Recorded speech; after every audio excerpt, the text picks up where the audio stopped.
Welcome aboard. This is the Miles to Go podcast. And now here's your host, Ed Pizza.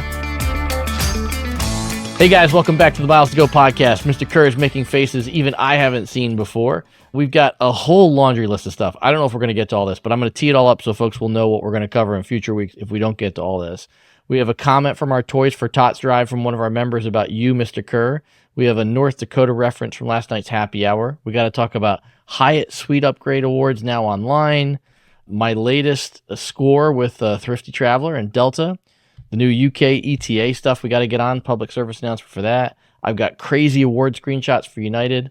Frontier First Class. Alaska's new card. I'm tired. And the newest Global Services member. Oh, yeah? We finally... Not me. Oh. My wife. I status matched her. But no, yeah, it does not look like I'll be Global Services next year. Anyway, all that stuff, man, we have a lot to cover, and whatever the heck that face was. We're probably going to try to record again this weekend for something that might be a little bit more evergreen, so Mr. Kerr and I can enjoy some time home with family. But how the heck are you, Mr. Kerr? You know, man, we talk about it often. We talk about it every episode. You hear about that lovely, wonderful land of New York City all the time, but this commute home was the roughest of the year. Yeah. In the Delta back of the bus, 25 Delta, yes. For almost 4.5 hours for the hour and 50-minute flight, thanks to the LaGuardia taxi time and boarding and a broken APU. And they're just sometimes, man, I want to tap out. I want to, like that guy who opened the JetBlue door on the tarmac and opened the slide and was like, that's it, I've had enough, I'm out, I'm tapping out. I would never do that, but there are times when I'm looking at that overwing exit right there across from 25D, and I'm like, you know what? I could just walk out. Bad things would happen, but I could just not do this anymore. It was trying. So we're recording this here on Friday, big weekend ahead, and I'm ready for it. Anybody that tells you being a road warrior is easy has not done it. Let's just say that. So a little bit of housekeeping before we get into the myriad of things that we have to cover today. He is at Kerr Points on all those social media channels. I am at Pizza in Motion. If you want to leave us a voicemail or a text message, 571-293-6659. Also would love it for folks that are listening or watching to subscribe on whatever channel you're listening or watching on. That's YouTube, Spotify, Apple, all those good places. Lastly, social media channels, he is at Kerr Points. I am at Pizza in Motion. You can also find Miles to Go podcast on TikTok and Instagram. We're going to be talking about the Slack community in just a little bit, Mr. Kerr, but first up, and then you get to pick the next topic. First up, I want to show you some crazy award screenshots from our good friends at United Airlines. Which means if you're listening on the podcast, you really got to get on YouTube or else you're not going to see it. It's true, but I have faith that we can guide them through what we're seeing here. And just talk about, when we talk about why, quote unquote, normal people don't get further in this space, these are the sorts of reasons why I think they don't. I was trying to help a friend go to Japan. I've been trying to help her go for a few months. And these were just a couple of examples where she's like, I don't understand. How come you can't find anything? So first up here, we've got, this is a flight from Chicago to Narita, award flight connecting in San Francisco on United. For a lovely 9-hour and 44-minute connection. Woof. Overnight. Yep, overnight connection. And so you got 55,000 miles in economy class, but we were looking for premium economy or business. So this was 65,000 in premium economy and 250,000 in business. I think we'd agree that the business class is just off the table for sure. The premium economy is, not horrible, right? Dude, this itinerary is off the table. I understand, but let me show you. But let me show you why I put that up. So here we've got this, right? Like we've got the San Francisco flight. Here's that San Francisco flight, just San Francisco to Narita in premium economy. Instead of 65,000, yes, it's 130,000. So fly further and pay half the price. Yes. Yeah, well, we always want to penalize those captive passengers in the hub. That's the way to go. Welcome to Bottom Line Award Pricing. But do you want to know the best award pricing I found for this route? Sure.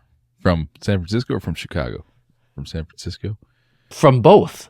From San Francisco through Chicago. Backwards to Chicago. Through Chicago to Haneda. Now you can get a 100,000-mile business class seat. You just have to backtrack across half the country, and there's your deal. Yeah, I feel like you should these are the two slides I would use when I retire and go teach I'm an associate professor at a local community college on a war travel, and I'm like, let me explain to you why this course exists. Here's 3 slides, and everybody be like, I'm suddenly very interested in this and how this pricing model works.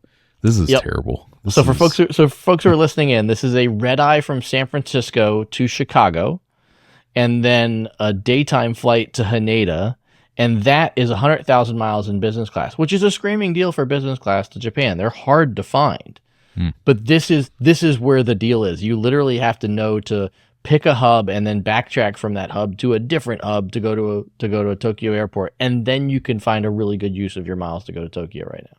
If you pay the annual fee for United co-brand card. It's true. It's very true.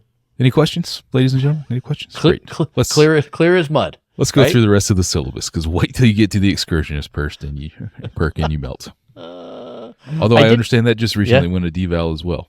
Yeah, well, look at that. See, we're only a few minutes in the episode, and Jeremiah already gets to use the devaluation noise. I like it. But yes, the excursionist perk did take a little bit of a left-hand turn. We should cover that in a future episode. If we cover it today, we're gonna be talking for like 6 hours. Back to your first comments before you started going through the slides here of, let me explain why there's not very many normal people in this hobby. That's a very true statement. How do we say this nicely without encouraging more 1-star reviews? The amount of mental diversification that is in the points and miles space amongst people is quite staunch compared to the regular population. There's some very interesting personalities that you and I have both come across over the years of running points and miles communities that still haunt me to this day, to be quite frankly, when they pop up again in social media comments. Oh, I like it. All right, well, I got 2 things about the Slack community, and then I want you to pick our next topic. So we had our Toys for Tots drive recently. Thank you to everybody who sent toys. It was great. Once again, we stumped the Marines. I asked them what kind of truck what kind of vehicle they had, and he's like, "Oh, I got a pickup truck. I've got the extended cab. We'll fill the extended cab up, no problem. Plenty of space." And I just sort of chuckled, and I said, "Do you have a tonneau cover for the back of the truck?" And that's that vinyl-ish thing that you put in the back of the truck. And he's like, "No, but we got plenty of space." And at the end of the night, he's holding 2 bags in his hands with the entire back seat of the extended cab pickup truck filled, and the passenger seat filled up as high as he was comfortable. And he's like, "I don't know where to put these bags." I'm like, "Yup, welcome to the frequent traveler, folks. They like to bring the toys." Yeah, we got to get them in good old. There's a lot of vehicles the Marines could show up in. That's not panel van, baby. It's not. Well, I don't think you want to see Marines in a panel van. That'd be a good story behind that. But that's a Netflix movie. one of their military issued vehicles that I did ride around in from time to time when I was hanging out with the Marines. There's a lot of space in there where we can fill it up with a lot of toys. All right, so two little tidbits from Slack community. First off, if you want to join, love to have you. A few bucks a month. We got an annual subscription as well. It helps support the show, bring you this riveting video of Mr. Kerr and I, here and live and in the flesh with you. But we had a couple comments first from Happy Hour last night. We were talking about Fargo, North Dakota. My favorite. I know. And I made a joke about a hotel there that was beside the Marriott property I stayed at when I was in Fargo, North Dakota. And Jessica from the Slack community has actually had a meeting at the, wait for it, up on the screen right now, the Come On in Fargo, North Dakota. This is an actual hotel. Man, I bet they got free HBO and air conditioning and color TV underneath that sign there. Weekly rates at the Come On in. There's Fargo. Hourly rates at the Come On in. This is North Dakota. This is a very pure place, Mr. Kerr. That's right. It's very cold too. You got to stay warm for more than an hour. So yeah, Sandy's Donuts, by the way, the best donut place in Fargo, North Dakota. But quick story too. One of our Slack community members, our good friend Amanda, who you know, who I like to call not Amber, she was telling me the story about how she listens to the show on her ride to work, but that sometimes she carpools with her husband. And I hope I get the story right because I was laughing too hard. You got her name wrong, and now you're going to get her story wrong. This is great. Yeah, probably. So she said that her husband noted that you sound like a very attractive Southern gentleman. And then one day she was watching the YouTube show and he walked by and saw you, and it was like, wait, that's Richard? Yeah, I get that a lot. I just can't thank everybody for how much you boost my confidence here with these stories on the mental image of who I am. Maybe I'll just start an app of just reading bedtime stories and nobody will ever see me, and then that way the other lady can continue to have enjoyable Sunday mornings before she saw me. Richard Kerr and I both headlining the Faces Made for Radio. It's just people are just so open and honest about it too. Nobody ever holds back. I really had a different picture of that Southern baritone, and then I saw you, and damn it, I was just so disappointed. Wow. I'm here for you. Mr. Thank you, Kerr. Amanda, not Amber's husband, for that confidence boost here on a Friday going into the weekend. I'm probably going to do this housework shirtless this afternoon just to feel better about myself. Check, please. Oh, might even put up the Christmas decorations with some scantily clad clothing on. Oh, God, we need to retain our general rating, man. Come on, general rating. Yo. All right. Here's your list of topics: Hyatt Suite Upgrade Awards, my latest thrifty score with my Delta flights that I booked, and the mistake I made, dummy. UK electronic travel authorization, Frontier first class, or the new Alaska credit card. Yeah, let's go with the UK because I'm going there in February. So tell me what I got to know with the new electronic travel authorization. Yeah, you do need to know. So here's the big key detail too. This applies to people who are transiting London. So even if you're just connecting, you need an electronic travel authorization. Oh boy, this isn't going to cause massive dumpster fires. Not at all. How are these people in charge of this stuff, man? So what is an electronic travel authorization? The U.S. actually has these. We call them ESTAs. I forget what the S stands for, but somebody really smart will fill in for us. But essentially, this is it's sort of like a quasi visa. This is you applying to the country ahead of time, saying you'd like to come in, and them approving you. So it's roughly $12. It's 10 British pounds per person for a 2-year electronic travel authorization. Everybody transiting the airport or arriving at a London or any UK airport needs to have one of these if they're from the EU or from the US, even if you're transiting starting on January 8th. There's of 25. This is just coming out, or we just missed the bus on this? No. This is out. Like they've been talking about it for a handful of months, but it is official. The website is live. You can sign up to get your electronic travel authorization now. Here's the wrinkle, and there's a many more wrinkles. wrinkle. I can already tell you 17 wrinkles. Yeah, right. So think of all the people that probably don't know about this. That maybe the denied boarding is going to be massive. Bingo. You cannot board a flight without having this completed. Wait, where are all those people going to go? Wait, it gets worse, because as listed on the website, to apply for your electronic travel authorization, the process is supposed to be instant, but it can take up to 72 hours. Oh, okay. And this is ensuring that government computer systems are operating as designed and intended. Yes. Yep. This is definitely going to get pushed back. Come on, American diplomats and EU diplomats in London right now. I hope somebody's knocking on Buckingham Palace saying, let's not do this. We do this to them. We do it to everybody. That's fine, but we shouldn't, number one. But number two, doesn't the UK already have a departure duty that's pretty significant? Yeah, they do. Sure. Now we got to pay another, what, 10 pounds, 20 pounds? What is it? 10 pounds. 10 pounds. Everybody's got to pay another 10 pounds, even if you're not leaving the airport on top of the UK departure.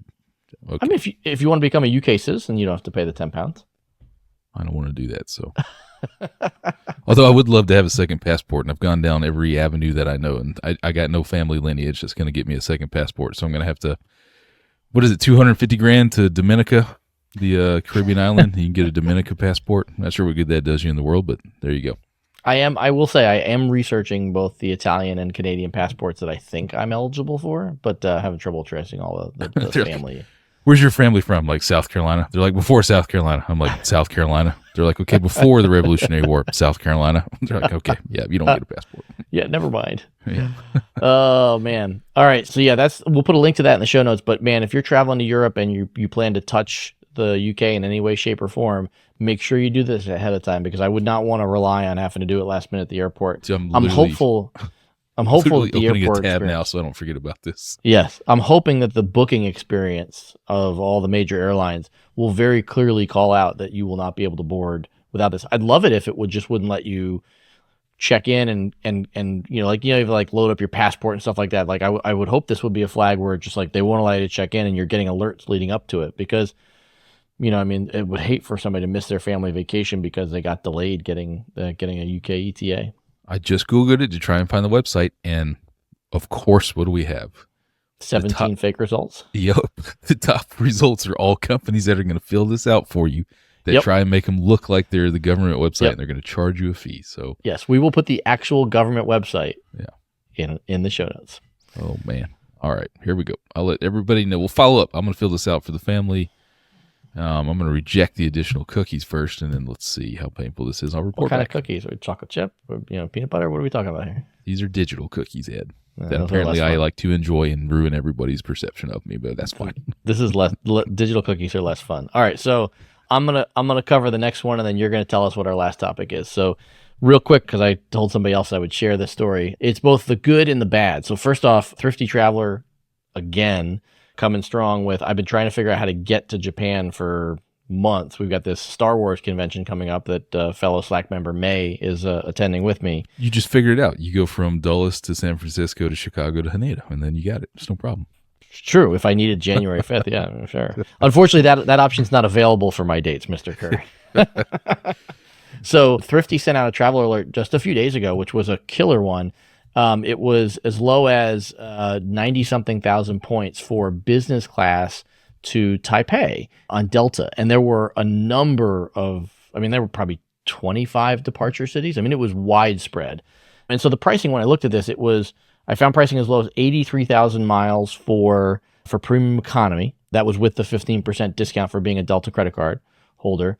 And then 110,000 in business class.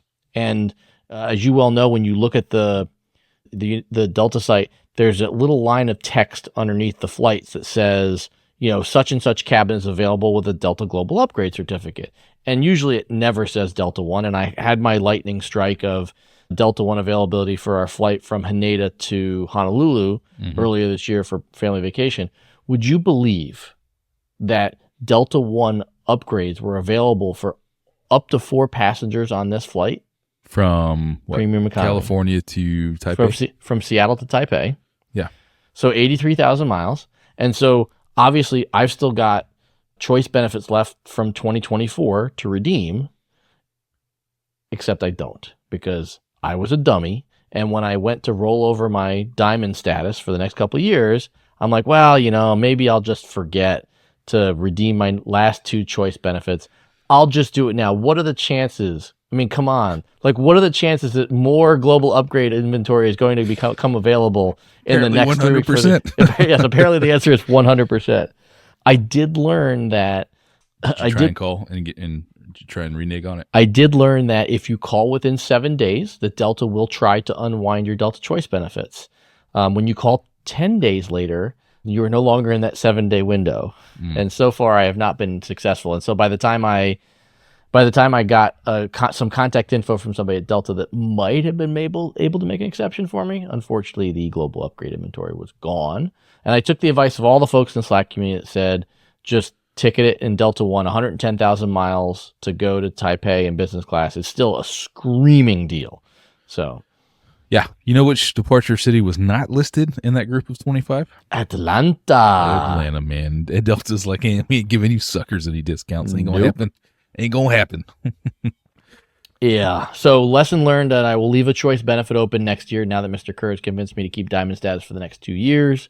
But just another phenomenal deal. We all say that we think that the Delta Sky Miles are worth less than, say, United Miles or American. I will say, as I was saying that, I'm thinking about Sean in the Slack community continuing to argue with me that he thinks that they're worth the same. At any rate, I think we'd agree 110,000 miles to Asia in business class, Delta One, is stone cold deal. Sure, man. But you're going to Taipei and you need to go to Japan. So you still got details. Well, I wanted to be as enthusiastic. I wanted to get there. Come on, man, jump on the boat. You were selling me hard, and I was at the end. I was like, nah, I can't get there. You're like, wait, Taipei. Wait, that's not Taiwan. That's not Japan. Why do you have to? Why do you have to stop peeing on my Cheerios, man? Just be happy for me. Just as well. Great. I'm really glad that didn't work out. But hey, we got 4 business class to Taipei. It's still a short 3-hour flight.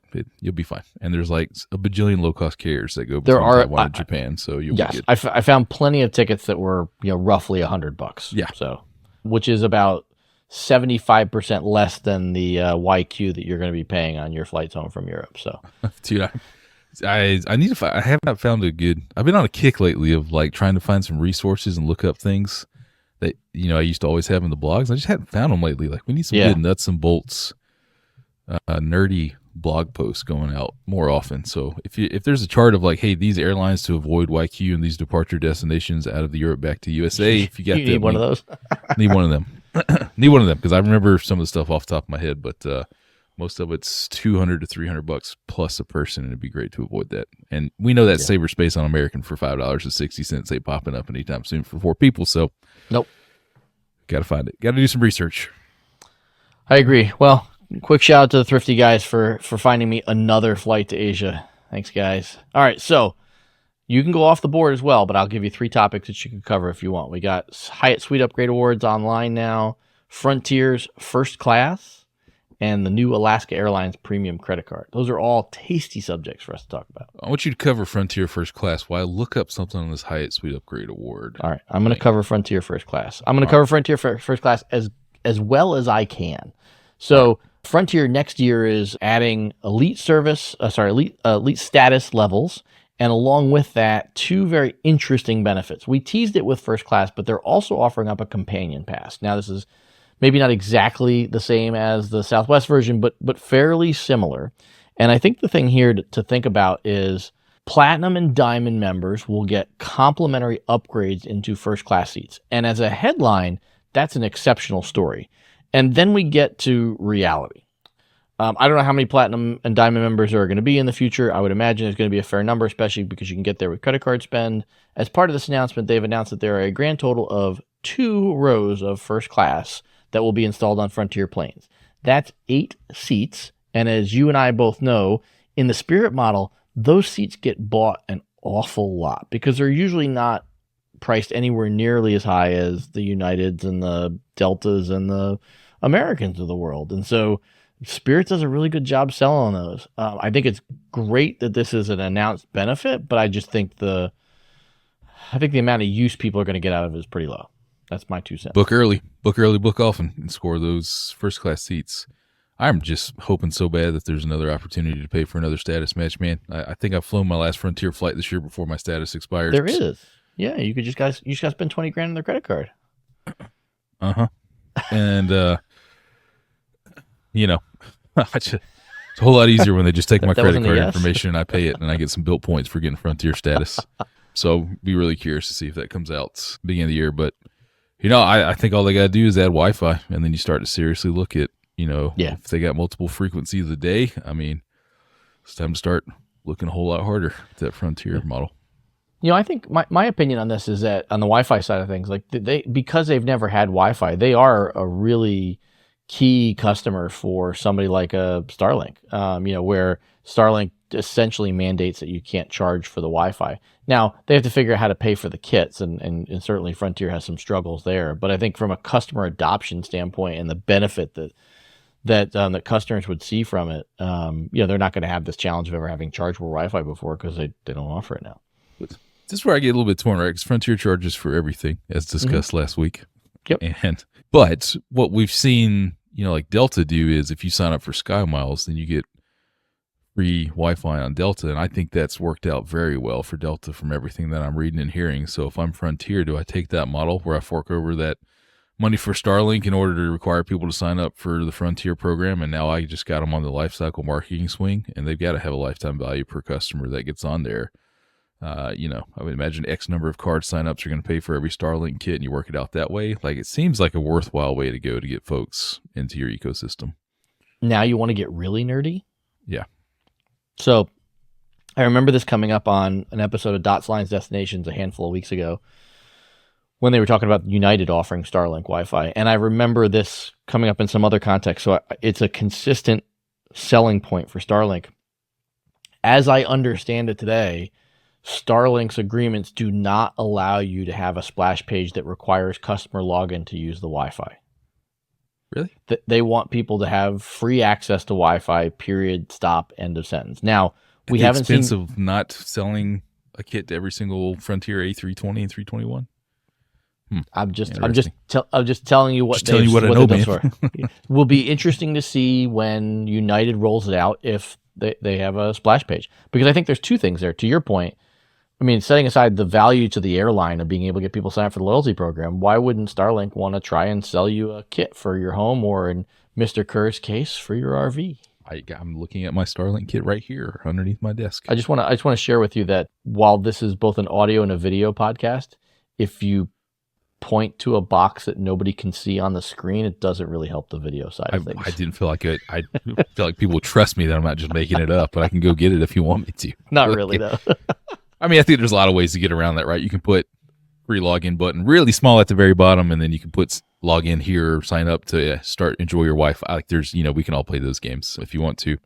I think we could go off on a whole tangent on the United, essential advertising business that they've built and they're going all in on right now about how it'll be interesting when that comes up. So yeah. Anyways, Frontier First Class, bring it on. Hope it quickly, upgrades that fleet. Hope I have platinum or diamond status again next year, and I'll certainly continue to talk about and fly Frontier down to the mouse all the time. I wish I had flights out of Dulles down there. I really do. All right, so what do we got left on the board? We got Hyatt Suite upgrades, and we got Alaska Airlines premium credit card, and we got my wife's global services status. What's it going to be? This Alaska premium credit card, making a lot of noise. Yes. Making a lot of noise, and Brett over there, the SVP of the loyalty program and card relationship, not afraid to give out some details, it looks like, to Mr. Gary Leff. Gary got a good scoop today. Yeah, exactly. Yeah. And you remember where those two connected? You see that? You remember? I believe it was in Austin, Texas. Yeah, I believe it was. You see that? Yeah. Give us the high-level details of this card and what specifics Mr. Brett gave to Gary. Yeah, so the high-level specifics are pretty cool. So we know it's a $395 annual fee, which is, in that middle ground between the $99 cards and the $700 cards. So what are you going to get if you're willing to pay that much? The bonus categories are interesting. They're not going to appeal to everyone, but I think they are interesting. First off, 3 miles per dollar on all foreign purchases, meaning when you're outside of the country, which is a first. I don't know of any other card that's done that. 3 miles per dollar on dining, which I think is competitive, though not the best that's in the market. But then a bunch of other nice to haves, Wi-Fi vouchers, lounge passes, as yet defined accelerated path to elite status. They're going to waive award ticket fees for people that hold the card. And we've talked about this on the show before, but you're the one that's reminded me. Alaska charges a $12.50 fee. I think it's just for partner bookings, right? Not for on their own metal. So $12.50. So you save that fee for every time they book a partner. And then the real big headline thing that Gary got the scoop on today, they had talked about Global Companion Award Certificates. This was a capitalized title in the description of the card, but there wasn't a lot of detail in the initial announcement. And we have detail now, which makes me feel really good about these certificates. So reading from Gary's post, quoting Brett Catlin, the Global Companion Award Certificates will be usable on any Alaska Airlines redemption. That means partner awards for any class of service. Cardholders will receive one certificate for holding the credit card, and they can get a second one earned from spending each year. We don't know how much spending, but you should have access to 2 of these. There will be a mileage cap on the awards, but you will be able to top up the certificates on top of that. So essentially, this is, you're going to get real value for these, because if it's a capped at 50,000 and you got a 75,000 mile ticket, you're going to have the opportunity to slap down your certificate and 25,000 miles to get that second seat. Certainly there are a couple small details that would make these less usable. If the limit on a certificate was really low in terms of how much you could top it up, things like that. But what I took away from Austin when I, got to sit with Brett and listen to him talk, at the Built event, was they're not really looking for ways to play gotcha with the customer. They're looking for ways to cover their costs, but they want excitement. And specifically, you remember him saying it, like every time they poll their members tell them they want to earn locally to travel internationally, and that they want to lean into that. So I'd be surprised if they put a bunch of restrictions on the one thing they know their members want. And you can get a second certificate worth even more miles if you meet a spend requirement, which I don't think was listed out in the article. Yeah, no spending requirement yet. $1 million. Can't see him doing that, but I can see, probably significant spend if you get another global certificate. Look, what fare classes would this be available for? Is it literally just any partner with a straight mileage cap? That would be awesome. I'm fascinated by the economics behind this. Yes. I think it's super nerdy and right up the alley of the folks who run the Alaska program. I think it's really fantastic. And what I think it really does, what I think the actual genius here is, Alaska flies 2 routes from Atlanta, but why am I interested in getting a premium Alaska Airlines credit card? I don't know, but they've done it, right? They made me consider, as an Atlanta resident, potentially getting a premium Alaska credit card for these partner benefits. And like that's the mad science genius right there that I absolutely love about this. Yeah, no, I agree, and I think look, we obviously need a few more details, but there'll be a link to this in the show notes. I think the big key here is, one, you get 500 Alaska miles just for signing up for the interest list for the credit card, and you need to do that actually fairly soon. I should look at that date so we're not just like dogging people. No, December 31st. So 500 miles if you pre-register by December 31st for the card, and you get a 5,000 mile bonus on whatever the sign-up offer is when the card is released if you apply for and receive the card. So 5,500 extra miles on order. And I'm actually hunting for my my Alaska Air number, which I can't quite find while we're talking, so I can register for the card, Mr. Kerr. Again, the way I have my to-do list is I pull up different tabs, and I don't delete that tab until the to-do list is done, and now there's a tab for the early access list to register. Man, if I had a tab for everything on my to-do list, I would need 35 computers. This is not for you. This is not this is not the Pizzarello way. You already have an alarm set for everything you have to do, which is why your alarm goes off every 3 minutes that you're standing next to Ed Pizzarello. You will look at the watch. Yeah, my first ChatGPT query will be, "Hey ChatGPT, how many tabs can I have open in Chrome before my computer dies?" I'm sure that limit I have seen that limit found by a few coworkers actually. So I see that. I love it. Did we go over the foreign multiplier? 3x on all foreign currencies? All foreign currencies. Yeah. No, it's an interesting category that I haven't heard any. I don't recall any card pulling that off in the past. I've heard of it before, and I think it was a Citi card that did that specifically. Oh, I remember. This is going to bring it back, but I think I'm past the statute of limitations on this one, so I'll tell the story.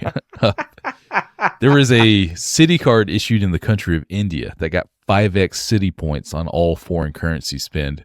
And there was a group of us that figured out how to open up an Indian bank account so that you could qualify for applying for this card.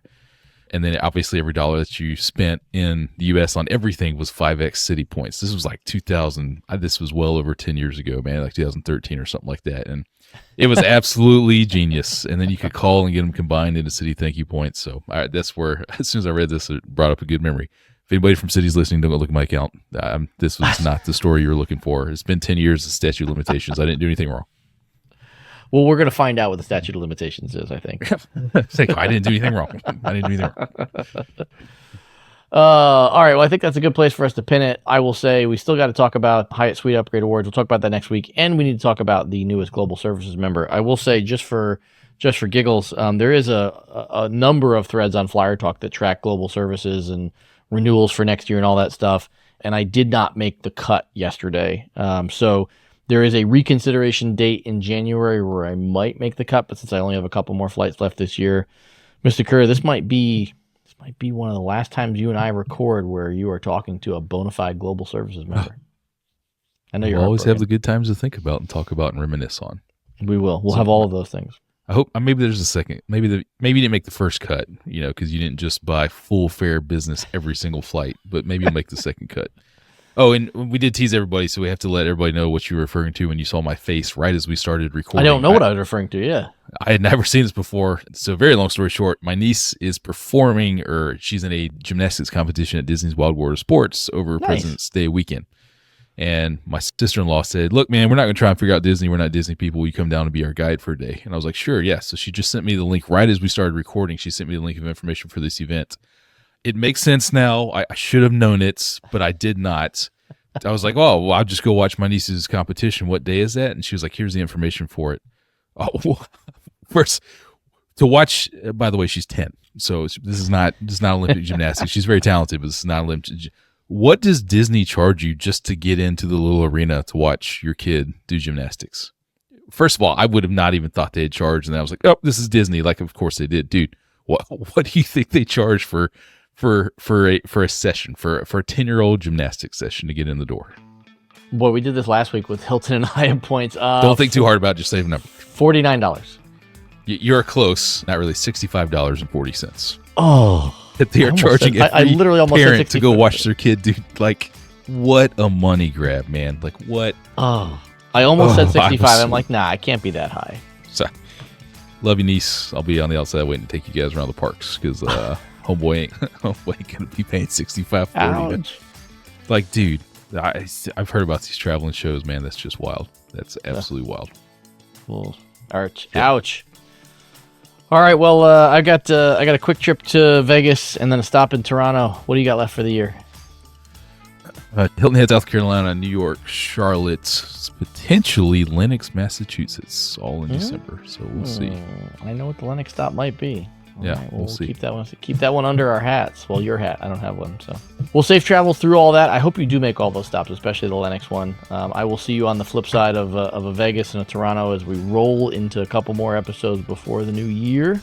Happy travels, Mr. Kerr. Until we upload again, we've got miles to go.